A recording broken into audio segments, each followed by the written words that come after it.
Do you find yourself looking for the perfect bottle of wine to go with your plethora of potato chips, but you're not sure where to begin? Well, you have come to the right place because that's exactly what we are going to cover in this video. My name is Tiffany and I am so excited you're here. I help busy millennials who feel overwhelmed in the kitchen learn new skills that inspire creative, quick, easy recipes with wine pairings. Check out my link in the description below. Follow me on social media for daily tips, tricks, recipes, and inspiration.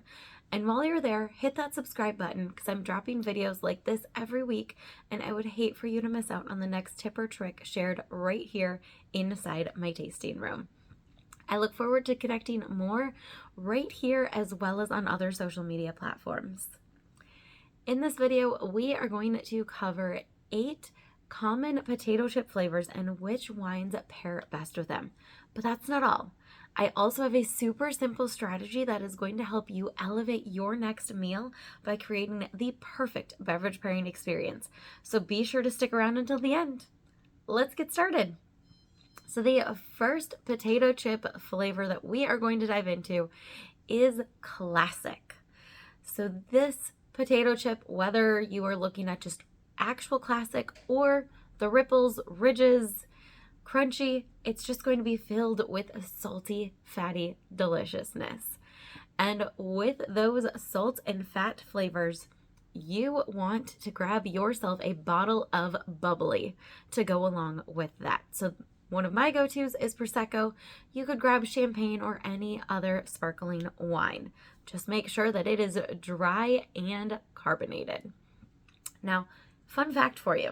Salt intensifies the flavor of food while cutting back on some of the bitterness. So this is why so many people like to sprinkle salt on citrus fruits, such as grapefruit, tomatoes. Some people will put it on watermelon, you name it. It's primarily because it intensifies those flavors. When it comes to grapefruit, it also cuts back on the bitterness, therefore tricking your tongue into thinking that grapefruit is actually sweet. So, little fact for you. Now, our second flavor that we are going to cover is sour cream and onion.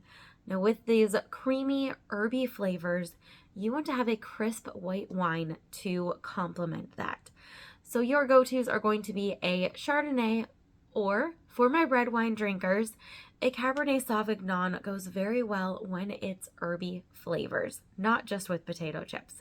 But the Chardonnay is going to be the better option of the two if you find yourself on both the red and the white wine team, because the Chardonnay is going to accent not only the creaminess from the sour cream and the butteriness, but also those herbal flavors from the onion.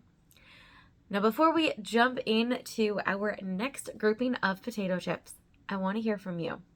What is your favorite potato chip flavor? Drop it in the comments below. As we go through this video, you may find that that's one that we discuss, or it might not be. So I look forward to reading and learning more about you and your favorite potato chip flavor while offering my personal recommendations and expertise to help you create the perfect wine pairing to go along with that flavor.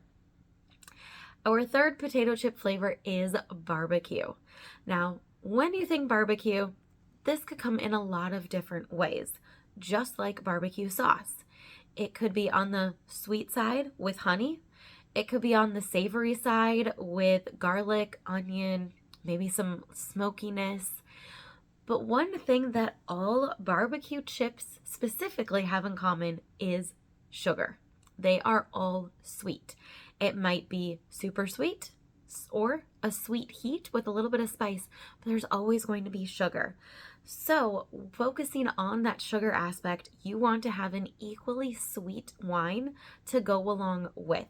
A dry wine is going to taste like water compared to the sweetness in those chips. So this is not an ideal time to go for that dry red wine. Instead, to pair with your barbecue chips, a rosé or a Malbec are going to be great options, but the perfect pairing will be with a Zinfandel. The fruitiness of a Zinfandel and the lusciousness are going to be greatly accented with the sweetness of the barbecue chips.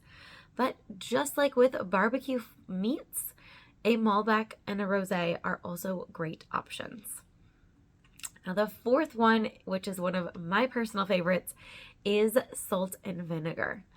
Now with the saltiness and the tanginess of the vinegar, you want to have a crisper white wine such as a Sauvignon Blanc to help complement the tanginess. And another fun fact for you, the tanginess in the vinegar of those chips is going to make the Sauvignon Blanc seem just a little bit sweeter.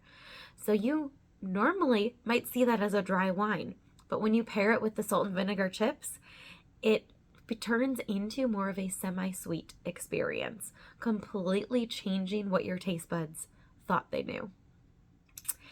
And lastly, in this grouping, to go along with those salt and vinegar, is salt and black pepper.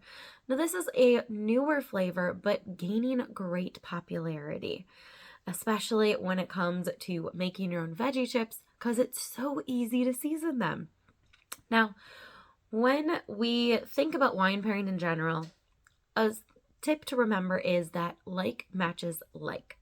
So with the salt and black pepper, those spicy peppery notes, you want to have a strong wine that is going to have that to match the pepper in the chips. So your best option to go with salt and black pepper chips is a nice Syrah. Now, people don't always think of wine as being peppery, but if you have ever tried a Syrah, you know exactly what I am referring to. And the peppery notes in that Syrah are going to come out even more when you pair it with the salt and black pepper chips, again, creating a whole new experience for your taste buds. Now, before we dive into the last 3 flavors of potato chips, I want to remind you to hit the subscribe button because I'm dropping videos like this every week, and I would hate for you to miss out on the next tip or trick right here inside my tasting room. So tip number 6 is nacho cheese. Now, most often this is going to be combined with tortilla chips, but not always the case. But with those nacho cheese flavors, you're going to pick up spicy notes that are characteristic of Mexican food. So this makes the ideal choice to be a Mexican or Spanish wine, such as a Tempranillo or a Sangiovese. Tempranillo is my go-to, but both of them are going to be just as powerful and spicy in a wine sense to complement the nacho cheese flavors of those potato chips. And number 7, to go along with the spiciness, are jalapeno. Now, you may also be familiar with habanero chips. I know there are some ghost pepper chips coming out there. All things spicy. Fun tip for you to remember if you like spicy foods is that sweet likes heat. So when you have spicy foods, a super sweet wine is going to cut back on the spiciness. So it will still linger on your tongue, but it is not going to stick around for a long time. So you don't have to worry about breathing that fire or worrying about anything else catching on fire. Figuratively speaking, of course. The sweet wine is going to cut that back a little bit. Now, another option is to serve that sweet wine chilled. This is perfect for a Pinot Noir or a Moscato because they are generally better chilled anyway. But by having that wine chilled, it's also going to leave a cooling sensation on your tongue and literally cool off the heat. Similar to what a cold glass of milk would do if you just finished off eating a bunch of jalapeno poppers. Now, our last chip flavor are veggie chips. Now, you can buy these in the store. You can also make your own. Some of the most common to make your own are with zucchini, carrots, cucumber, beets, potatoes, and sweet potatoes. But you can also find them grouped together in a bag of chips at your local grocery store. Now, when it comes to veggie chips, a universal wine, not just with the homemade, but also with your bagged veggie chips, as well as roasted veggies or grilled veggies, is going to be a Pinot Noir. Now, this Pinot Noir is very, very versatile when it comes to all things veggies. You could have them simply roasted and unseasoned. You could season them with a little bit of salt or add some fresh herbs. Whatever the case may be, Pinot Noir is going to complement those veggies all across the board. It is totally the universal wine with veggies. Now let's keep this momentum going and help you elevate your next meal with these 3 simple tips to remember when it comes to beverage pairing. Tip number 1, and this is a general rule, not always the case, is that red with red and white with white. So generally, red wine is going to go best with your red meats and your tomato-based sauces. White wine is going to go best with your white meats and your cream, cheesy, garlic-based sauces.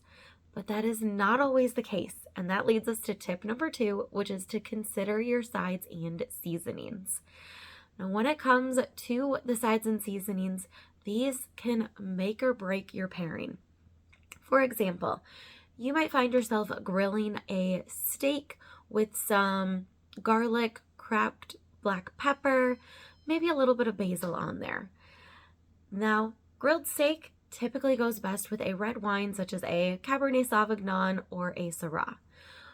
But depending on what you're serving that steak with is going to influence if you go for that glass of Cab or if you do a different option. For example, if that grilled steak is going to be paired with grilled veggies and some homemade bruschetta, the Cabernet is still going to be a great option. You could also do a Pinot Noir and stick with the red theme. But if you are serving that grilled steak with garlic mashed potatoes and honey roasted carrots, a Sauvignon Blanc or a Rosé is going to be your better option. Pinot Noir would also go with the honeyed carrots, but it's not going to go very well with the garlic mashed potatoes. That's where the white wine comes in. And tip number 3, sweet likes heat. So when you find yourself enjoying spicy cuisine such as Mexican, Indian, curry dishes, you want a sweet bottle of wine, red or white, depending on what is in your full meal plan. Now, if you are ready to elevate your meals right away today, check out my link in the description below, download your copy of my free basic food and wine pairing guide, and start elevating your meals right away today.